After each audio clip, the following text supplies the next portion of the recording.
Hello, मेरा नाम है हेमंत और आप सुन रहे हैं श्रीमद् भगवद गीता का हिंदी अनुवाचन।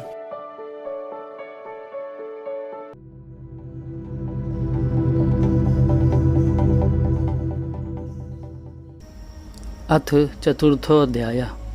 श्री भगवान बोले, मैंने इस अविनाशी योग को सूर्य से कहा था, सूर्य ने अपने पुत्र वैवस्वत मनु से कहा था और मनु ने अपने पुत्र राजा इक्ष्वाकु से कहा था। हे परंतप अर्जुन, इस प्रकार परंपरा से प्राप्त इस योग को राजर्षियों ने जाना, किंतु उसके बाद वह योग बहुत काल से इस पृथ्वीलोक में लुप्तप्राय हो गया। तू मेरा भक्त और प्रिय सखा है, इसलिए वही पुरातन योग आज मैंने तुझको कहा है, क्योंकि यह बड़ा ही उत्तम रहस्य है, अर्थात गुप्त रखने योग्य विषय है। अर्जुन बोले, आपका जन्म तो अर्वाचीन है, अभी हाल का है, और सूर्य का जन्म बहुत पुराना है, अर्थात कल्प के आदि में हो चुका था। तब मैं इस बात को कैसे समझूं कि आप ही ने कल्प के आदि में सूर्य से यह योग कहा था। श्री भगवान बोले, हे परंतप अर्जुन, मेरे और तेरे बहुत से जन्म हो चुके हैं, उन सबको तू नहीं जानता, किंतु मैं जानता हूँ। मैं अजन्मा और अविनाशी स्वरूप होते हुए भी तथा समस्त प्राणियों का ईश्वर होते हुए भी अपनी प्रकृति को अधीन करके अपनी योग माया से प्रकट होता हूँ। यदा यदा हि धर्मस्य ग्लार्मिर्भवति भारत अभ्युत्थानमधर्मस्य तदात्मानं सृजाम्यहम्। दोहा 7 अध्याय 4। हे भारत, जब जब धर्म की हानि और अधर्म की वृद्धि होती है, तब तब ही मैं अपने रूप को रचता हूँ, अर्थात साकार रूप से लोगों के सम्मुख प्रकट होता हूँ। परित्राणाय साधूनां विनाशाय च दुष्कृतां धर्म संस्थापनार्थाय संभवामि युगे युगे। दोहा 8 अध्याय 4। साधु पुरुषों का उद्धार करने के लिए, पाप कर्म करने वालों का विनाश करने के लिए और धर्म की अच्छी तरह से स्थापना करने के लिए मैं युग युग में प्रकट होता हूँ।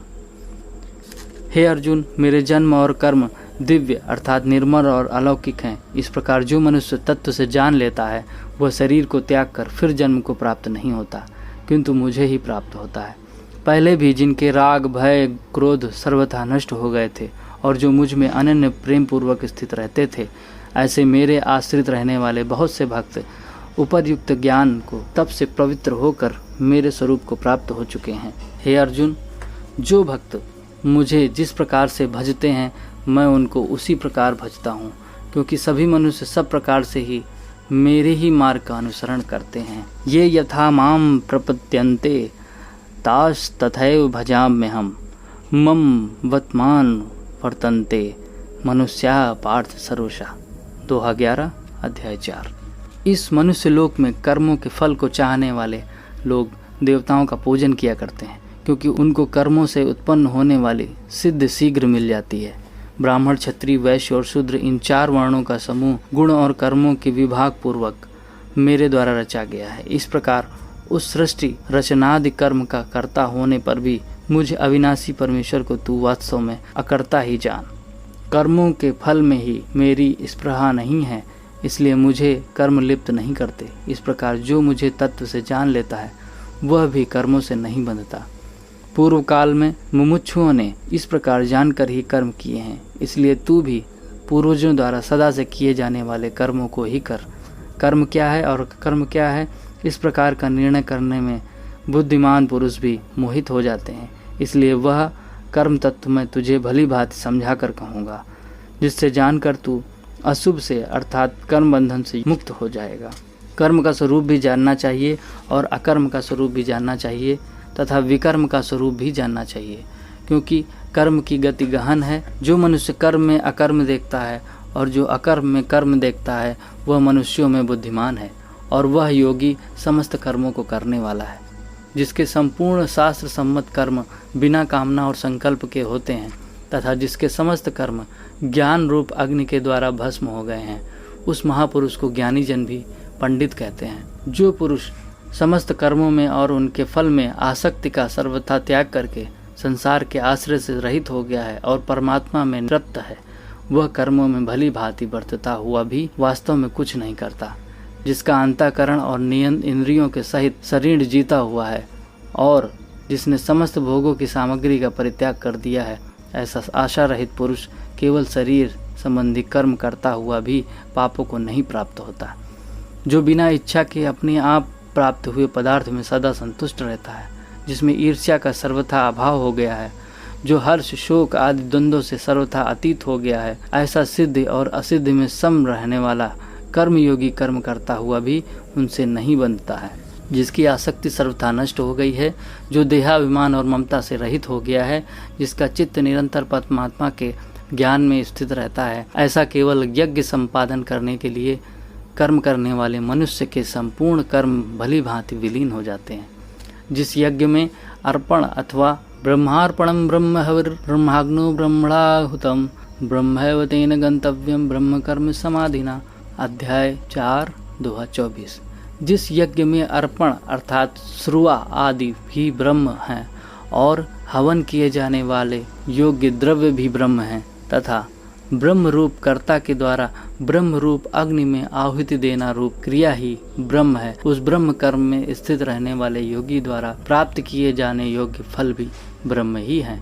दूसरे योगी जन देवताओं के पूजन रूप का यज्ञ ही भली भांति अनुष्ठान किया करते हैं और अन्य योगी जन परम ब्रह्म परमात्मा रूप अग्नि में अभेद दर्शन रूप यज्ञ के द्वारा ही आत्म रूप यज्ञ का हवन किया करते हैं। अन्य योगी जन स्रोत आदि समस्त इंद्रियों को संयम रूप अग्नियों में हवन किया करते हैं और दूसरे योगी शब्दादि समस्त विषयों को इंद्रिय रूप अग्नियों में हवन किया करते हैं। दूसरे योगी जन इंद्रियों की संपूर्ण क्रियाओं को और प्राणों की समस्त क्रियाओं को ज्ञान से प्रकाशित आत्म संयम रूप अग्नि में हवन किया करते हैं। कई पुरुष द्रव्य संबंधी यज्ञ करने वाले होते हैं, कितने ही तपस्या रूप यज्ञ करने वाले होते हैं और दूसरे कितने ही योग रूप यज्ञ करने वाले होते हैं। कितने ही अहिंसा आदि तीक्ष्ण व्रतों से यत्नशील पुरुष स्वाध्याय रूप ज्ञान यज्ञ करने वाले होते हैं। दूसरे कितने ही योगी जन अपान वायु में प्राण वायु को हवन करते हैं, वैसे ही अन्य योगी जन प्राण वायु में अपान वायु को हवन करते हैं तथा अन्य कितने ही नियमित आहार करने वाले प्राणायाम परायण पुरुष प्राण और अपान की गति को रोककर प्राणों को प्राणों में ही हवन किया करते हैं। ये सभी साधक यज्ञों द्वारा पापों का नाश कर देने वाले और यज्ञों को जानने वाले हैं। हे कुरुश्रेष्ठ अर्जुन, यज्ञ से बचे हुए अमृत का अनुभव करने वाले योगी जन सनातन परम ब्रह्म परमात्मा को प्राप्त होते हैं और यज्ञ न करने वाले पुरुष के लिए तो यह मनुष्य लोक भी सुखदायक नहीं है, फिर परलोक कैसे सुखदायक हो सकता है। इसी प्रकार और भी बहुत तरह के यज्ञ वेद की वाणी में विस्तार से कहे गए हैं। उन सब को तू मन इंद्रिय शरीर की क्रिया द्वारा संपन्न होने वाले जान। इस प्रकार तत्व से जानकर उनके अनुष्ठान द्वारा तू कर्म बंधन से सर्वथा मुक्त हो जाएगा। हे परंतप अर्जुन, द्रव्यमय यज्ञ की अपेक्षा ज्ञान यज्ञ अत्यंत श्रेष्ठ है तथा यावन मात्र संपूर्ण कर्म ज्ञान में समाप्त हो जाते हैं। उस ज्ञान को तू तत्वदर्शी ज्ञानियों के पास जाकर समझ। उनको भली भांति दंडवत प्रणाम करने से, उनकी सेवा करने से और कपट छोड़कर सरलता पूर्वक प्रश्न करने से वे परमात्मा तत्व को भली भांति जानने वाले ज्ञानी महात्मा तुझे उस तत्व ज्ञान का उपदेश देंगे, जिसको जानकर फिर तू इस प्रकार मोह को नहीं प्राप्त होगा। तथा हे अर्जुन, जिस ज्ञान के द्वारा तू संपूर्ण भूतों को निःशेष भाव से पहले अपने में और फिर पीछे मुझ सच्चिदानंद घन परमात्मा में देखेगा, यदि तू अन्य सब पापियों से अधिक पाप करने वाला है तू ज्ञान नौका द्वारा निसंदेह संपूर्ण पाप समुद्र से भली भांति तर जाएगा। क्योंकि हे अर्जुन, जैसे प्रज्वलित अग्नि ईंधनों को भस्ममय कर देता है, वैसे ही ज्ञान रूप अग्नि संपूर्ण कर्मों को भस्ममय कर देता है। इस संसार में ज्ञान के समान पवित्र करने वाला निसंदेह कुछ भी नहीं है। उस ज्ञान को कितने ही काल से कर्मयोग के द्वारा शुद्धांतकरण हुआ मनुष्य अपने आप ही आत्मा में पा लेता है। श्रद्धावान लभते ज्ञानम तत्पर संयतेन्द्रिया ज्ञानम लब्धा पराम शांति चिरणाधिगच्छति।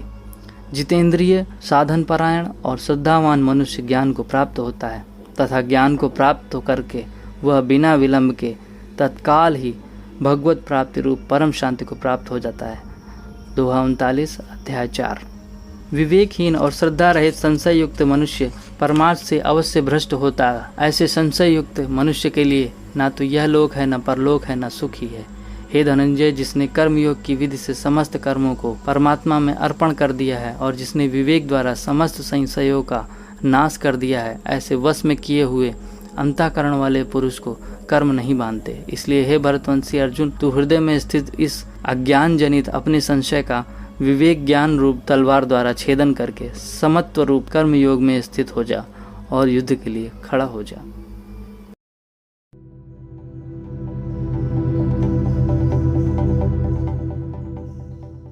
यहाँ पर यह अध्याय समाप्त होता है। मिलते हैं अगले अध्याय में। अगर आपको यह ऑडियो अच्छा लगा हो तो शेयर करें, चैनल को फॉलो कीजिए और लाइक कीजिए, कमेंट कीजिए।